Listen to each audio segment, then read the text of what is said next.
राम शिंदे बुलेटिनमध्ये आपल्या सगळ्यांचं स्वागत। बुलेटिनची सुरुवात आताच्या महत्त्वाच्या बातमीने करतोय। रत्नागिरी सिंधुदुर्गची जागा भाजपचाच उमेदवार लढवणार, आम्ही मतदारसंघ सोडणार नाही असा महत्त्वाचं विधान आता नारायण राणे यांनी केलंय। तर उद्यापर्यंत रत्नागिरी सिंधुदुर्गचा उमेदवार जाहीर होईल। केंद्रीय मंत्री नारायण राणे यांनी हे महत्त्वाचं विधान केलेलं आहे।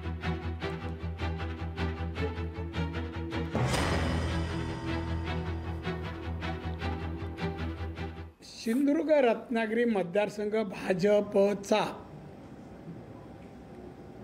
भाजपचाच आणि भाजपचाच उमेदवार लढेल। कोण असेल पक्ष सांगेल, कोण असेल पक्ष सांगेल, पण भाजपच लढणार।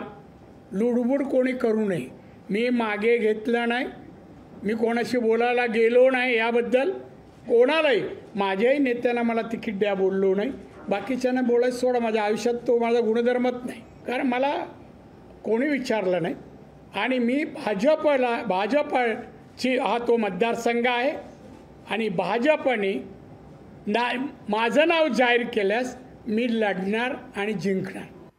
प्रत्येक पक्षाला अधिकार आहे, तो बैठक बोलवली, आम्ही पण बोलवली आहे। उद्या मी चाललो आहे ना, त्यासाठी बैठकी बोलवतो ना।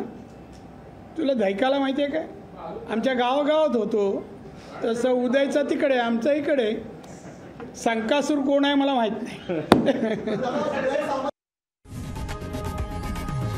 लोकशाही मराठी ऐका, पहा, जागरूक रहा।